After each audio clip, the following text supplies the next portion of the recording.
Bonjour à tous et bienvenue dans notre premier webinaire sur la protection des données en Afrique. Nous avons le plaisir de recevoir Monsieur Samuel Moussouda Ikamou, qui est le commissaire permanent à la CNPDCP, qui est la Commission nationale pour la protection des données à caractère personnel.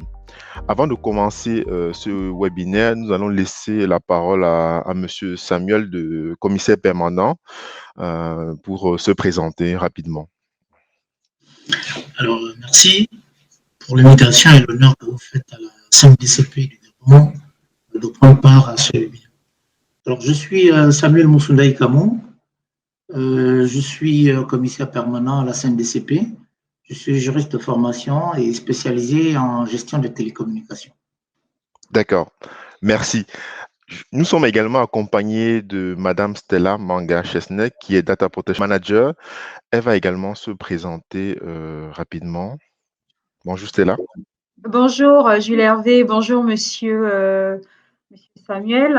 Alors, comme Jules l'a mentionné, je suis Data Protection Manager, c'est-à-dire que j'accompagne les entreprises à travers le cabinet et en ce sens, l'objet de notre point d'aujourd'hui, c'est de mettre en lumière une sorte de partenariat plutôt assez attractif pour l'Afrique à travers Africa Data Protection et les autorités qui interviennent dans la protection des données de façon générale. Voilà. Très bien, merci beaucoup Stella.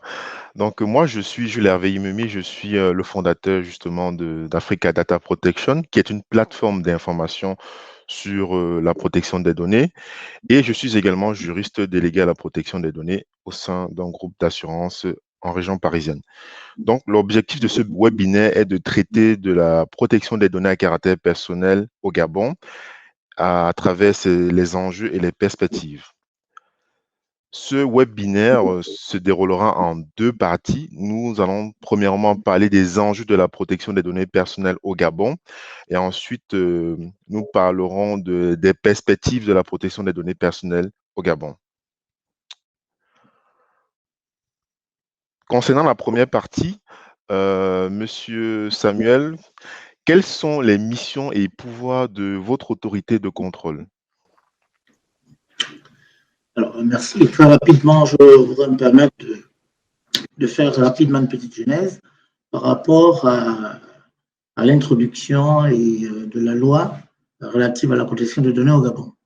Alors, il faut dire que l'idée de protéger les données à caractère personnel au Gabon naît de la volonté des plus hautes autorités, bien sûr, de la République et des responsables des partis, des groupements des partis politiques, aussi bien de la majorité que de l'opposition, à l'issue donc des contestations permanentes de la liste électorale qui existait à l'époque. Il était donc question d'introduire donc la biométrie dans les opérations électorales, donc afin de garantir la fiabilité et la sécurisation donc de la dite liste. Donc, à l'issue de cela, les parlementaires ont donc initié une proposition de loi visant donc à protéger les données à caractère personnel des citoyens, tant bien qu'il était question de mettre en place une liste biométrique. Donc, c'est à l'issue de cela que la loi 01/2011 du 25 septembre relative à la protection des données à caractère personnel a vu le jour au Gabon. Alors, en ce qui concerne quelles sont les missions et les pouvoirs de la CNDCP, il faut dire que la CNDCP est une autorité administrative indépendante qui est dotée de la personnalité juridique et jouissant de l'autonomie administrative et financière, et qui agit bien sûr au niveau de la protection des données des citoyens. Alors, elle est chargée de veiller à ce que les traitements des données à caractère personnel soient mis en œuvre conformément aux dispositions de la loi suscitée. Et cette commission, elle est composée de 9 membres permanents et 4 membres non permanents, qui sont tous nommés par décret, et en fonction, bien sûr, de leurs compétences juridiques et techniques. Et le mandat est de 5 ans, renouvelable donc une seule fois. Donc, la commission est placée sous l'autorité d'un président et bien sûr assistée d'un secrétaire général. Et en ce qui concerne même les missions que nous avons, c'est celle de lutter donc contre les atteintes à l'identité humaine, aux droits de l'homme, à la vie privée, aux libertés individuelles ou publiques, susceptibles d'être engendrées donc par la collecte, le traitement, voyez-vous, la transmission, le stockage ou l'usage des données personnelles des citoyens. Et la Commission exerce donc ses missions à la faveur de la loi, que je citais plus haut. Donc, elle consiste à informer les citoyens sur les droits que leur reconnaît la loi et les responsables du traitement sur leurs obligations, veille à ce que les traitements de données à caractère personnel soient mis en œuvre conformément aux dispositions de la loi suscitée. Elle a également des missions de contrôle, c'est-à-dire contrôler ce que les traitements de données à caractère personnel soient mis en œuvre conformément à la loi. Et également, elles ont des missions anticiper le développement donc des technologies de l'information et apprécier bien sûr les conséquences qui en résultent pour l'exercice donc des droits et libertés fondamentales des citoyens. Bon, elle propose également au gouvernement, au titre de son expertise, les mesures législatives, réglementaires d'adaptation des textes en vigueur à l'évolution des procédés techniques et informatiques. Voilà un peu pour les missions. Maintenant, les pouvoirs de la commission, la CNDCP, vous trouverez tout cela, bien sûr, ces missions, ces pouvoirs sont conférés par la loi. Et nous disposons donc des pouvoirs de réglementer, d'investiguer, de contrôler et de sanctionner. Ce sont les différents pouvoirs dont dispose la CNDCP. Bien entendu, les sanctions sont en violation, bien sûr, des manquements observés par rapport à la loi. Et nous avons le pouvoir d'aller contrôler pour voir si les traitements sont mis en œuvre donc conformément aux dispositions de la loi et s'il n'y a pas de violation donc de la vie privée des citoyens ou même des travailleurs. Voilà un peu, en bref, les pouvoirs, les missions et les pouvoirs de la CNDCP. Alors, Jules, si tu me permets, merci beaucoup. C'était très, très intéressant. J'ai pris quelques notes. Et si vous me le permettez, j'ai peut-être quelques questions à vous adresser. Déjà, ce que je note de très intéressant, c'est que la création finalement de l'autorité intervient en réponse à une problématique concrète, qui est une problématique électorale qui a été posée à un moment donné, et donc une réflexion a été menée et le résultat a abouti à la création de l'autorité. C'est ce qui est, pour moi, enfin de mon point de vue, ce qui est une bonne réaction, on va dire. Si on fait le parallèle avec la création de la CNIL en France, c'était aussi un contexte de scandale du projet Safari. Et donc là, on retrouve un peu le souci pour les autorités d'apaiser et de fédérer en fait quelque part les différents partis pour rassurer les populations sur l'usage. Dans votre cas, c'est un contexte électoral, mais sur l'usage de la biométrie et donc sur un plus long terme. Est-ce que jusqu'ici, j'ai fait une bonne compréhension de vos explications? Tout à fait. Il s'est agi de cette problématique qui avait été posée, de sorte en permanence, il y avait des contestations de listes, il y avait des doublons, etc. Donc, pour en arriver à ce qu'on arrive à des listes toilettées, à des listes qui répondent réellement au nombre d'inscrits, aux personnes même, pour pouvoir savoir que c'est bien, ce sont les personnes qui sont inscrites là, il fallait introduire donc les données biométriques. Donc, pour introduire les données biométriques, il n'y avait pas de loi à l'époque, donc on ne pouvait pas prendre les empreintes des gens comme ça, l'iris. On a dit que ça, ce sont des données personnelles et se protéger. Il faut absolument que la loi vienne avant de mettre en place ces listes biométriques. Donc, c'est ce qui s'est passé. C'est cela. D'accord. Okay. Très bien. On voit effectivement le même rapprochement avec la naissance de la loi informatique et liberté en France. Oui, ce qui est très bien. Tu avais une question, Jules? Non, de mon côté, c'est clair. C'est bon. Ouais. Alors, j'avais une question, moi. Vous avez précisé que le nombre de membres à la commission est de 9. Je constate que c'est un nombre impair. Est-ce que c'est pour faciliter les prises de décision ou est-ce que c'est… quelle est la justification derrière? Bon, je ne sais pas trop bien quelle était l'idée des législateurs au départ, mais je pense, hein, je suppose, parce que le président ayant la voix prépondérante, Oui. donc je suppose que ça a été fait dans ce sens-là, pour que le Ouais, président… en général, c'est pour faciliter les arbitrages. Je me dis que je suppose hein, que ça a été pensé en ce sens. Et quels sont les profils aujourd'hui si un Gabonais veut travailler pour la commission? Qu'est-ce qu'il doit rassembler comme bagage? Alors, c'est une commission qui, à la fois, comme on le disait, elle est certes administrative, mais elle est technique. Hein. Alors, parmi les 9 membres, vous avez un membre qui vient de l'ordre des médecins. Oui. C'est forcément un médecin. Mm. Vous avez un membre qui est de l'ordre des bâtonniers, des avocats. Oui. C'est un juriste. Vous avez un membre qui vient, enfin, je veux dire, qui est désigné au départ avant le décret, c'est-à-dire qu'ils sont désignés par leur corporation. Hein. Donc, un qui vient de la Cour de cassation, qui est désigné, c'est un magistrat. Un qui est désigné par le Conseil d'État, c'est également un juriste. Oui. Et vous avez un de la société civile, qui est désigné par la corporation de la société civile, les entreprises, etc. Et vous avez un des socio-économiques. Oui. D'accord. Voilà. Vous avez, en l'occurrence, moi, vous avez un technicien qui revient de l'économie numérique. Oui. Que ce soit quelqu'un, soit qui ait fait télécommunications, ou qui est qualifié, qui est un juriste spécialisé dans le TIC. Donc, voilà. Et vous avez 3 personnes qui sont désignées donc par le président de la République en fonction de leur expérience, de leur ancienneté, voilà, du parcours. Mais sur l'ensemble, donc, sur les 9 membres, les 6 autres sont vraiment des techniciens, des gens qui sont désignés par leur propre corporation.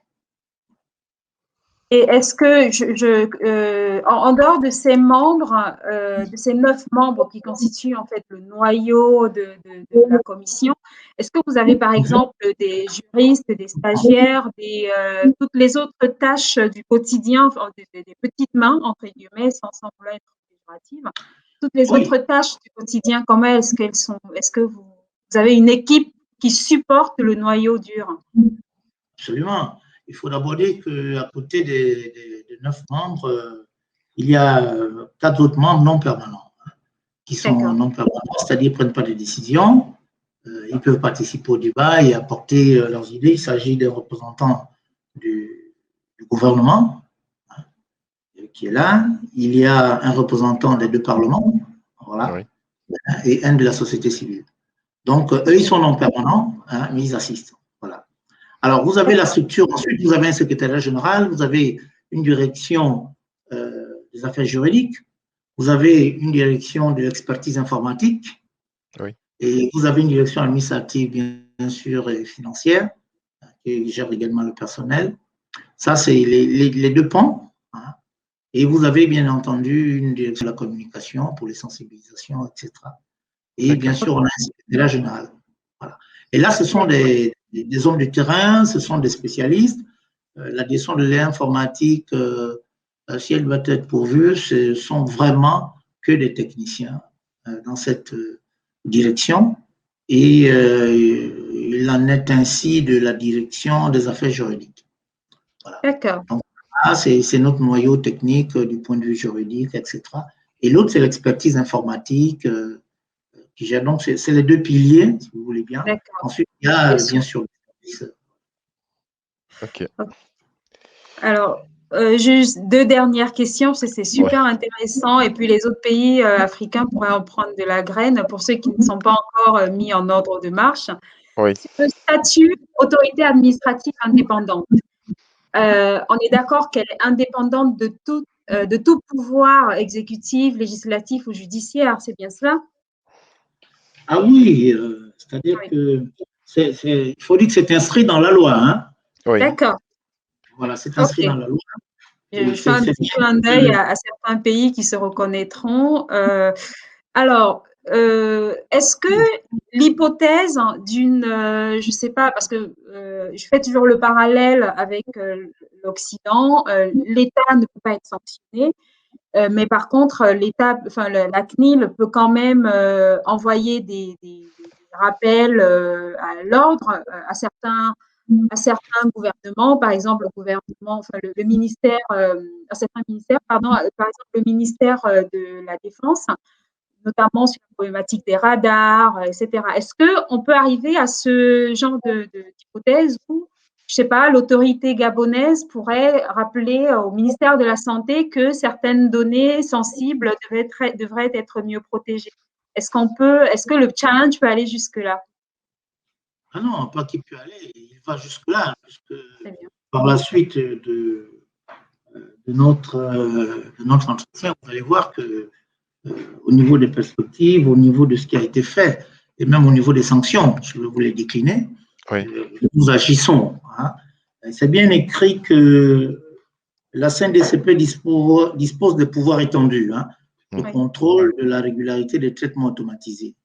C'est une autorité, c'est vrai, c'est écrit indépendante qui agit au nom de l'État sans pour autant relever des membres du gouvernement. Voyez-vous. oui, Donc, ça veut dire qu'on ne reçoit Important. pas d'injonction du gouvernement.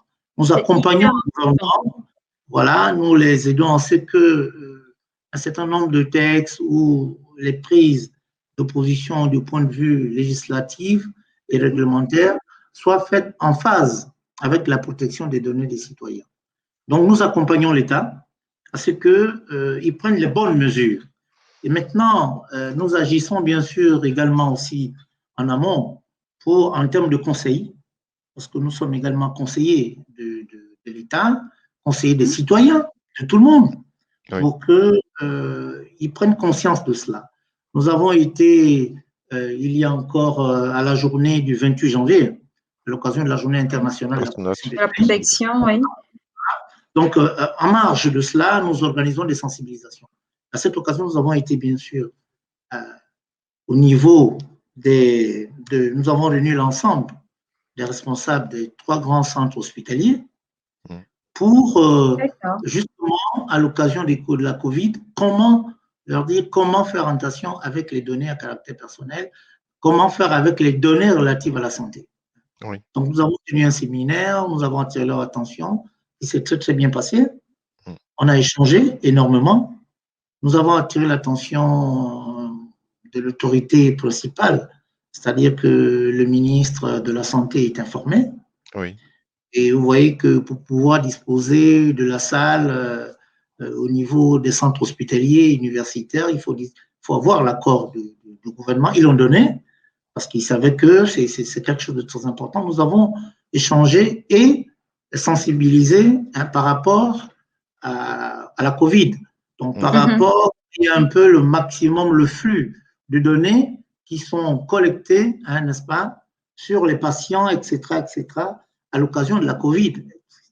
Donc là, tu es sensibilisé, comment le faire, comment stocker, à quel moment ils doivent, pendant combien de temps ils doivent les conserver, pour quel but, etc., Oui. etc. Donc tout est passé, hein, les délais de conservation, et qu'ils ne peuvent, n'est-ce pas, les utiliser que pour les raisons pour lesquelles ils les ont collectés. Et Tout à fait. au-delà, ils s'exposent à des sanctions. Donc, ils ont été sensibles. J'allais en venir parce que jusqu'ici, vous avez présenté la partie des missions qui consiste en l'accompagnement, la sensibilisation, l'évangélisation, entre guillemets. Mais qu'en est-il du pouvoir de sanction? Est-ce qu'il est suffisamment ça? J'ai besoin de votre avis personnel. Ah, j'ai empiété sur la question. Je te laisse la Oui, formuler, Jules Hervé. justement, on enchaîne avec la deuxième question. Ouais. On va faire un focus sur les sanctions infligées par l'autorité gabonaise de protection des données à caractère personnel. on aimerait savoir quel type de manquements et quelle typologie d'organismes ont été, comment dire ça, Appelé à appelés l'ordre. à l'ordre. Voilà. Il y en a, vous savez, il faut dire que c'est vrai que la CNDCP, la loi confère à la CNDCP un certain nombre de pouvoirs, d'où le pouvoir de sanction, qui Oui. sont prises d'ailleurs par délibération en assemblée plénière, donc à l'endroit des responsables de traitement de données qui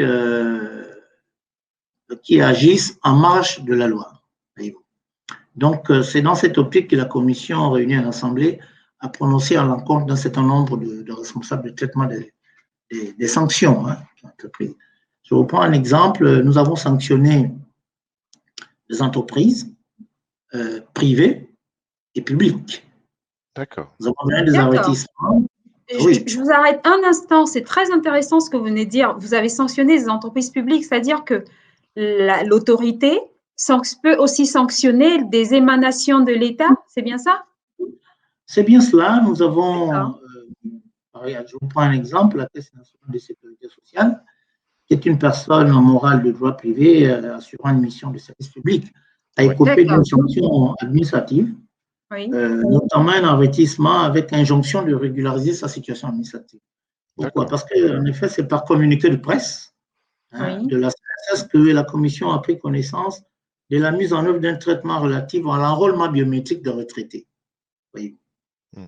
D'accord. Disait, bon, ils gèrent les retraités, bon, ils peuvent prendre leur empreinte pour pouvoir organiser leurs fichiers, etc. On dit, c'est bien, mais attention, ça ne se fait pas comme ça. Il faut avoir l'autorisation, il faut nous informer, et nous, en ce moment-là, on vous dit comment faire. Donc, à l'issue de cela, ne respectant pas les dispositions des articles 51 de notre loi, ils ont eu donc un avertissement avec injonction de régulariser la situation. Donc, c'est ce qu'ils ont fait. En ce qui concerne le secteur privé, nous avons sanctionné déjà, par exemple, une société comme Action, Gabon. Oui. Cette société a été sanctionnée 2 fois. Je veux dire, pour une sanction pécuniaire, d'un montant de 5 millions de francs suite à la plainte de son employé licencié, relative donc à l'utilisation abusive de ses données personnelles recueillies par le système de géolocalisation GPS, donc installé dans son véhicule de service, donc sans notification. Donc, la sanction sur 2 motifs essentiels, c'est que la non-déclaration auprès de la commission du dit système, n'est-ce pas? Et le deuxième motif, il s'est agi donc d'un avertissement de sanctions administratives en violation flagrante de la vie privée de l'employé. C'est-à-dire que la loi recommande, si vous mettez un GPS dans votre voiture, pour suivre pour des raisons de sécurité, parce que vous voulez sécuriser votre voiture, pour savoir où ça va. Alors, dès lors que c'est une voiture qui est en entreprise, il y a le droit d'information.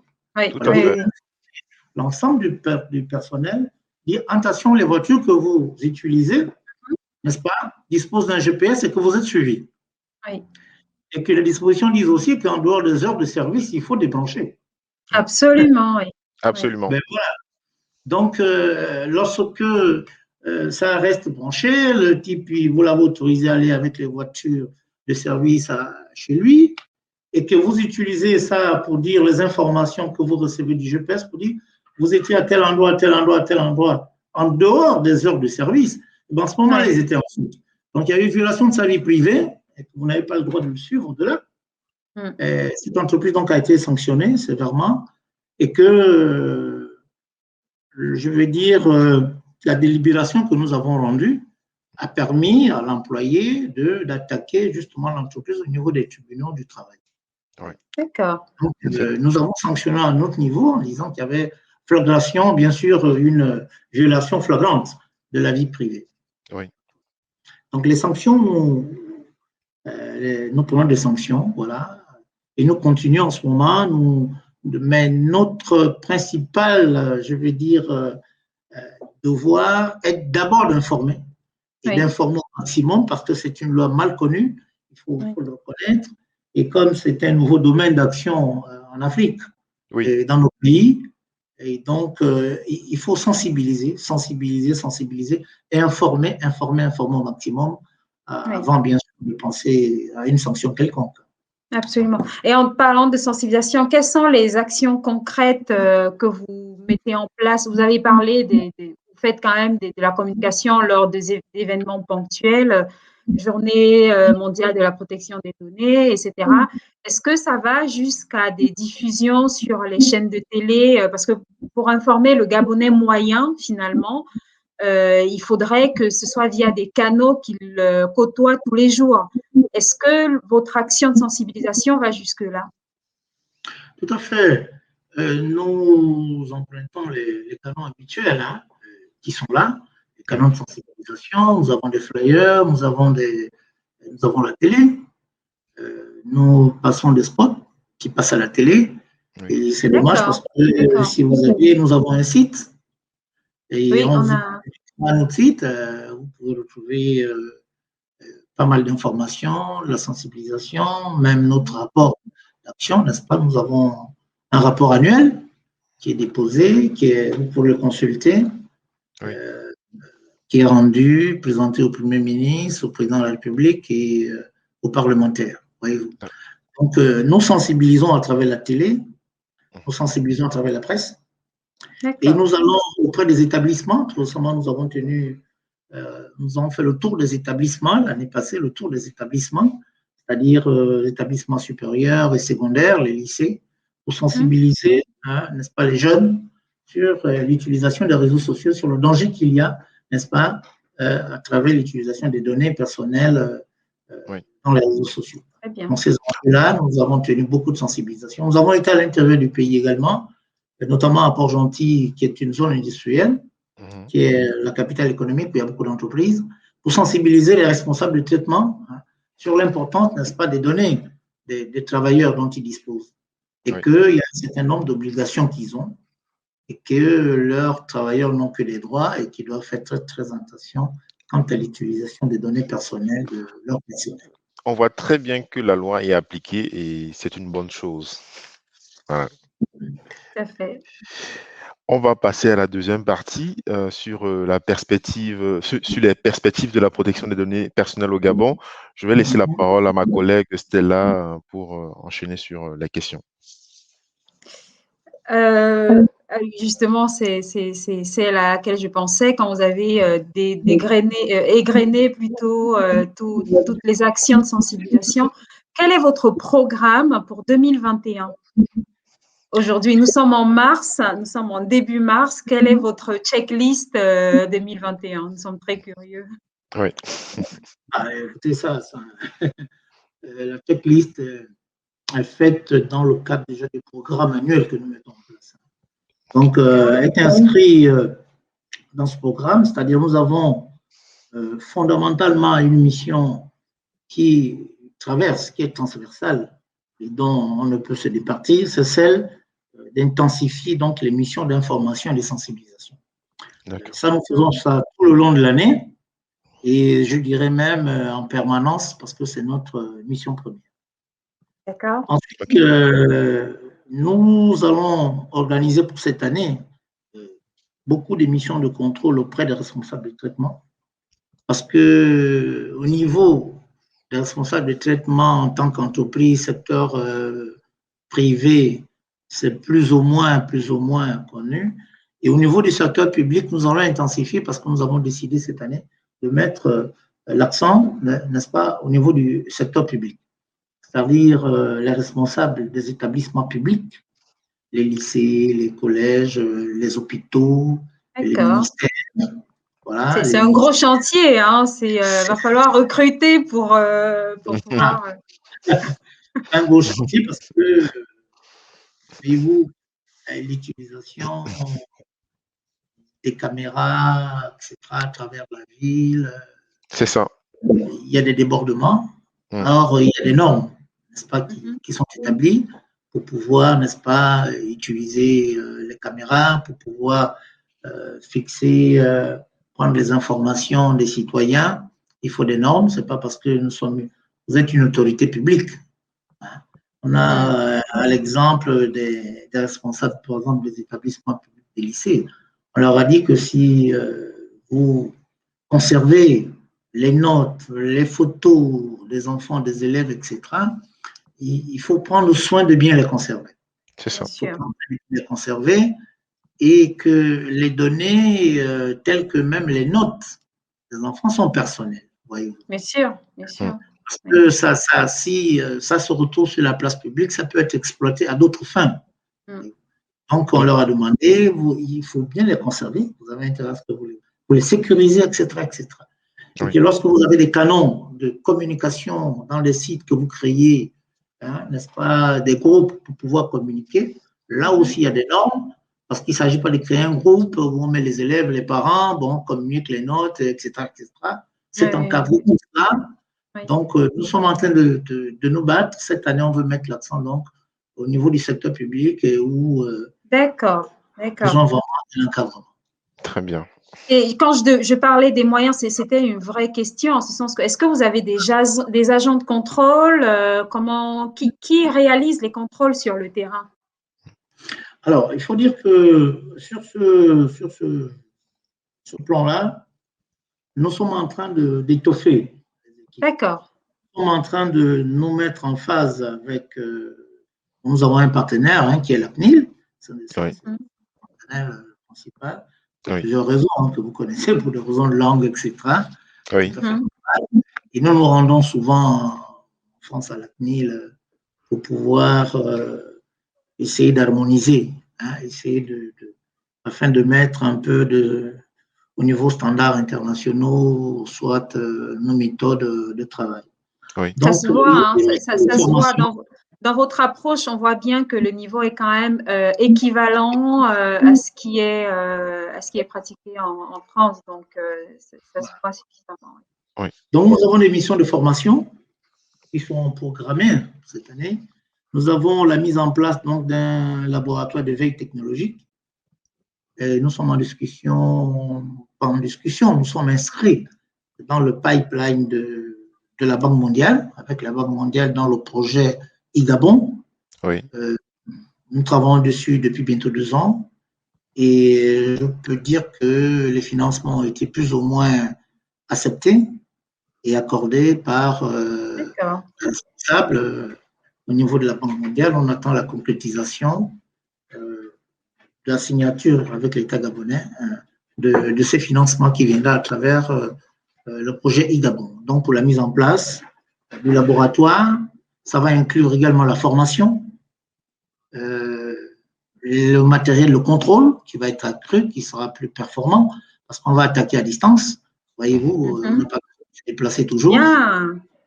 Donc, il y a tout cela. C'est dans notre programme. Si nous arrivons à améliorer, y compris le cadre juridique institutionnel, parce que là aussi, c'est dans le programme de financement, et assister donc des experts de la CNIL, ça a été accepté par les experts de la Banque mondiale. Donc, nous espérons que cette année, on fera la moitié du chemin, et probablement l'année prochaine, nous aurons conclu tout cela. Oui, oui, tout à fait. Alors, on voit bien que vos actions ou même votre approche est totalement équivalente, c'est à un niveau assez élevé. Comment est-ce que vous entendez peser dans l'environnement africain? Est-ce que vous allez être gabonais ou est-ce que vous entendez mettre en œuvre certains partenariats avec des pays ou même élever au même niveau que vous les pays africains qui n'ont pas encore enclenché leur processus?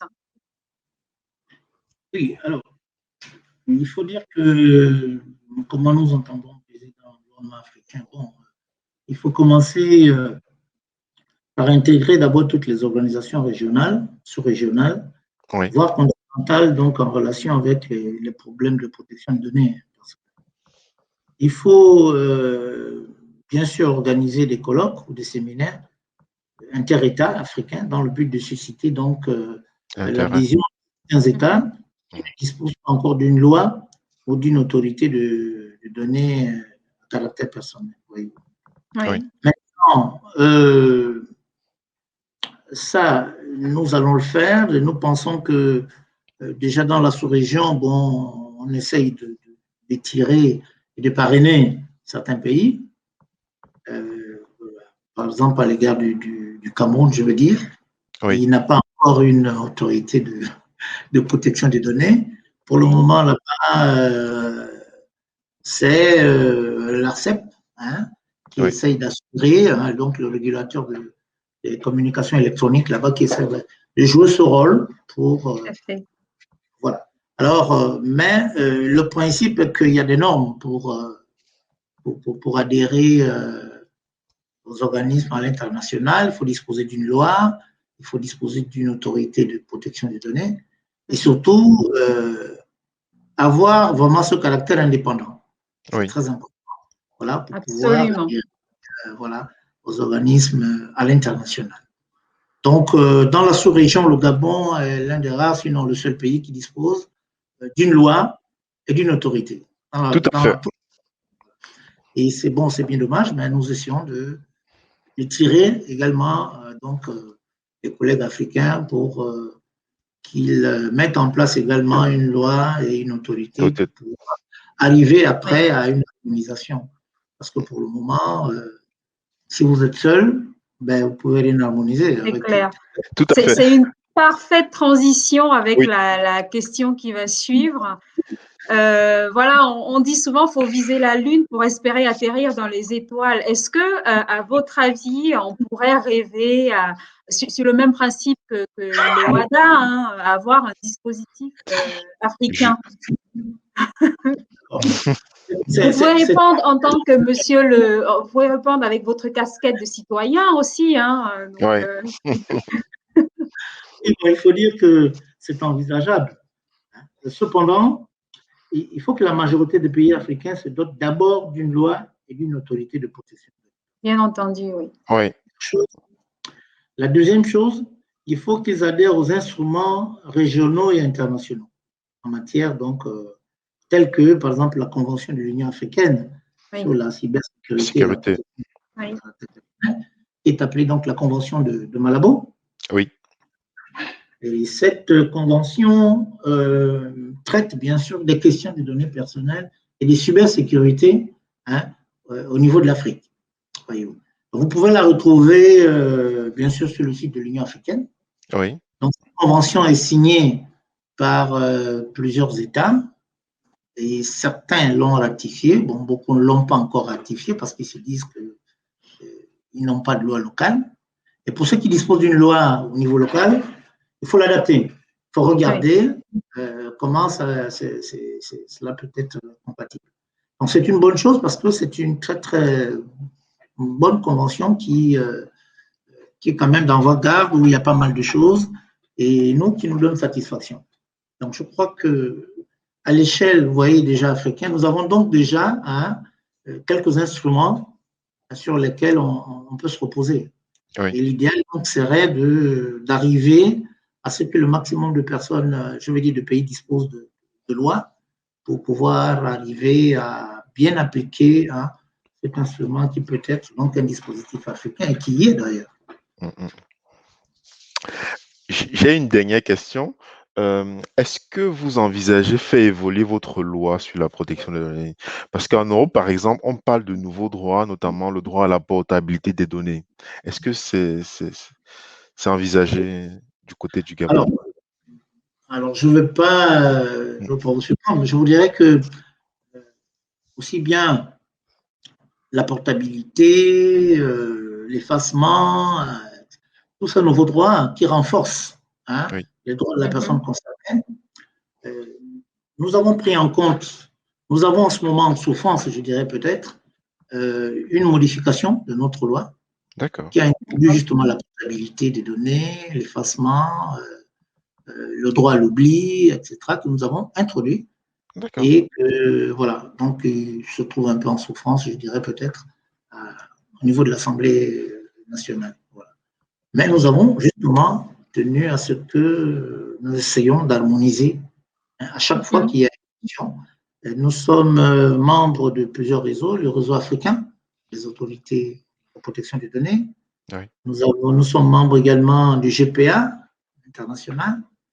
Nous sommes également membres de la francophonie, Oui. donc des pays francophones disposant d'une autorité. Et à ce niveau-là également, donc, il y a des programmes d'harmonisation, il y a des programmes de